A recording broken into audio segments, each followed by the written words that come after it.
Alright guys, welcome to the third and final video. Again, doing something a little different this series. We got our 2 live videos, and this week we're going to do a third that is replays. Figured I'd mix it up a little bit, give everyone a little bit of what they want. So this will be the first one. We're going to do 3 replays right here.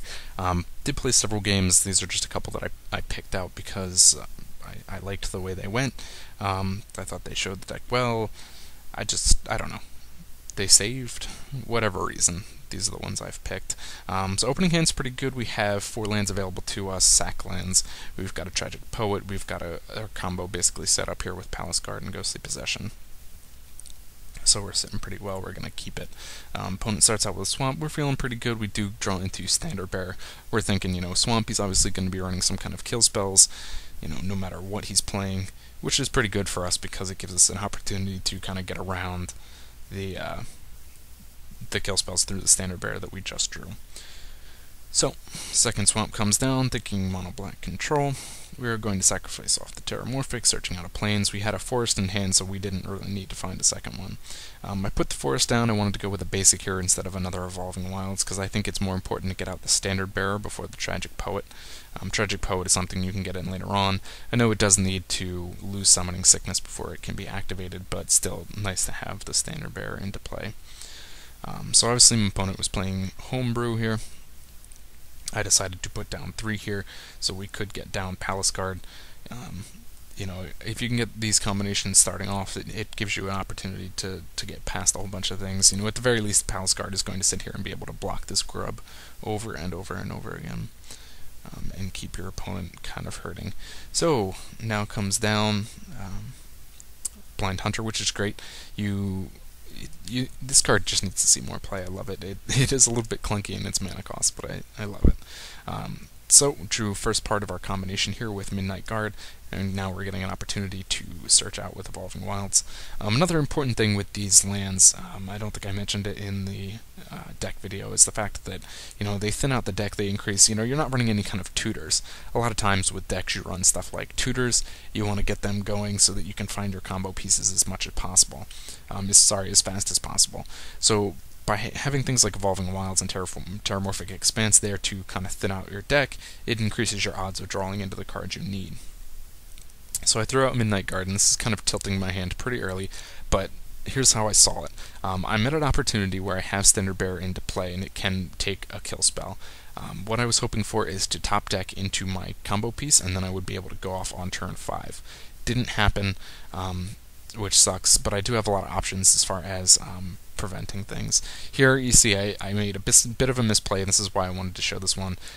This is, I said I have the combo piece set up here. I have Ghostly Possession as well as Palace Guard. Now it's not quite a misplay, but I just don't in this game realize the fact. I space on the fact that I can use Palace Guard plus the enchantment to prevent all damage. It works out pretty well because of the fact that I have no flying defense, so being able to stop the flying from doing damage is great. It is going to at least give him a couple opportunities to just chump block it. It gives him an infinite blocker, but it can only block 1 at a time, so it's not terrible. This is a situation you will find yourself in a lot of times. I blocked the grub there to get it off the field. I have no other kill spell for it. And you run into the situation where he's got a creature, you've probably got it out of the way with these Ghostly Possession kind of effects.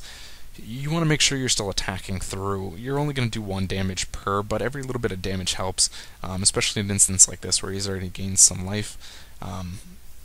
It makes the game go faster. When it comes time to go off infinitely, you do take a lot of time if your opponent makes you play it out. So if you can just deal a lot of damage through these 1/1 creatures, it means you have less tokens that you have to generate, and it makes the game go a little faster. It's an important tip for keeping your clock management under control. So we draw into another Standard Bearer. We're going to put that out as well as the Palace Guard. Again, you see I'm not really utilizing the fact that Heart of Light can be played on the Palace Guard to block everything. Kind of a stall point for my opponent anyways here because he's got nothing else going on.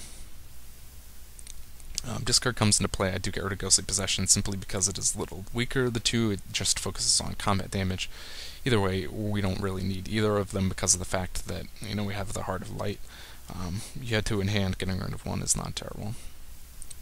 putting honor guards down, again, just in case my opponent starts drawing into kill spells. If he's been holding him back, the more standard bearers and the more honor guards that I play, the harder it is for him to get to this Midnight Guard. It's also, again, to get around edict effects, the more creatures you put into play, the harder it is for him to use an edict effect. At this point in time, if he uses an edict effect, I can get rid of one of my palace guards instead of the Midnight. And he, it's impossible really for him to get to it at this point in time. I've set myself up at this point in time to be in a position where I'm just pretty much waiting for it to happen, waiting to top deck into what I need. It's good and bad, clockwise it can save you because you just F4 a lot. I'm sorry, F6 a lot in the whole thing. Again, Homebrew comes out Parasitic Strix.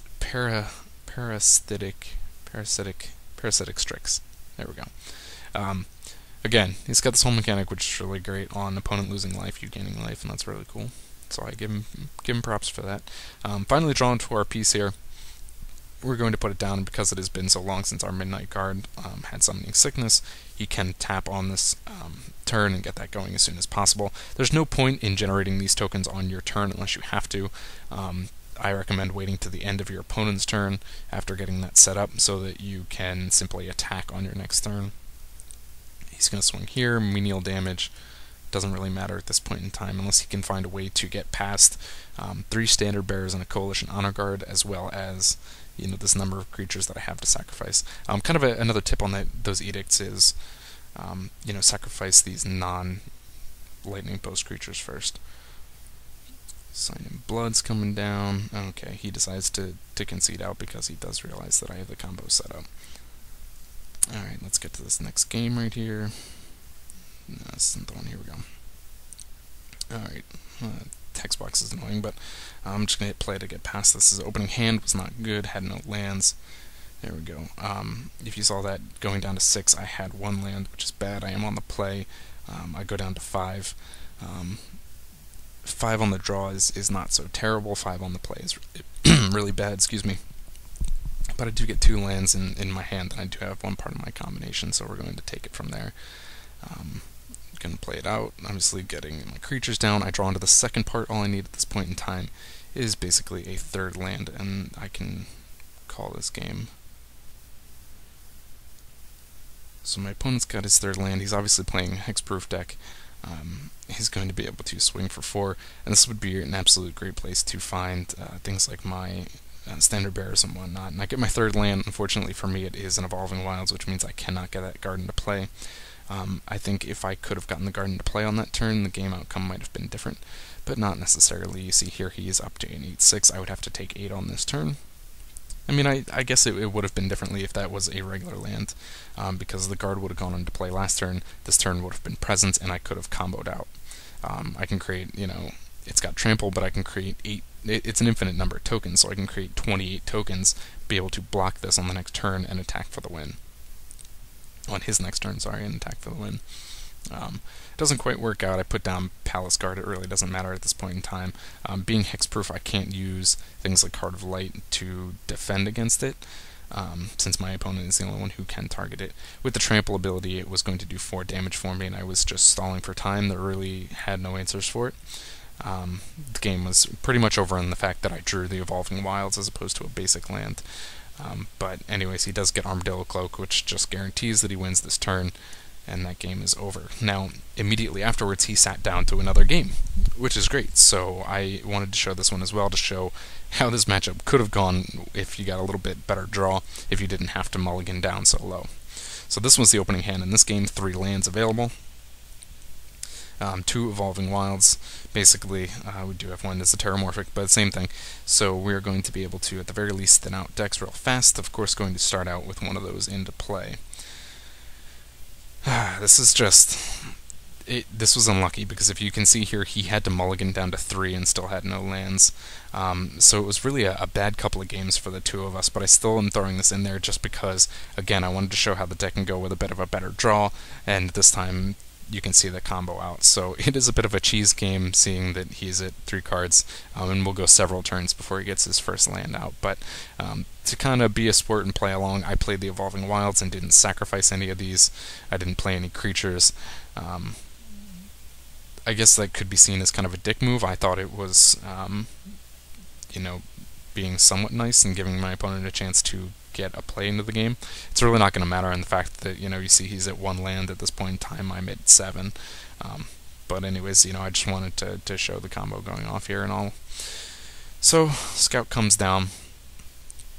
I start with Standard Bearer. This is kind of another reason I wanted to throw this in. And then the Midnight Guard. Green's not going to have any answers to it. Put down the second Standard Bearer, which sucks for him. Because you'll see in a minute, he's playing Hexproof, and the whole idea of Hexproof is the fact that he has to enchant these creatures, he has to make them bigger. The Hexproof creatures, a lot of them, Slippery Boggle and the Glade Cover Scout here, they are, I did an article about this too, if you search back through my articles and my videos, you'll see it. So the fact is that you get these little 1/1 creatures that are cheap, and then you put up a whole bunch of auras on them so they get bigger, and because your opponent can't target them, the only way he can get rid of them is through combat damage. So you can be smart about how you attack and block, and you can really get a fast start out of this. But what happens is with these Standard Bearers is he is forced to target them with his Umbras and his enchantments, so his creatures will never get any bigger than 1/1 because they will always be targeting these. Doesn't usually run any kind of removal in those kind of decks. So, alright, these were, I will admit, maybe not the best games, but I thought they had some good things to show at the very least. Maybe you'll have enjoyed the replays that were live as well.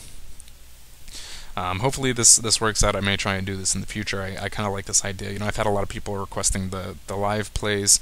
I don't like them because you never play as well when you're trying to talk at the same time as play. And at the same time, it takes a whole while when you're playing full matches and showing sideboarding and whatnot. But people asked for it, so I think this might be a good compromise to get a little bit of quality content out of both. So let me know if you enjoy it. Either way, I may still continue to do it, or time-wise, I may, it saves me time too to do replays. I may find some weeks where I don't do it. So, anyways, hope you enjoyed it. Hope you enjoyed the article. If you haven't seen the article, go check it out. puremtgo.com. What are you waiting for?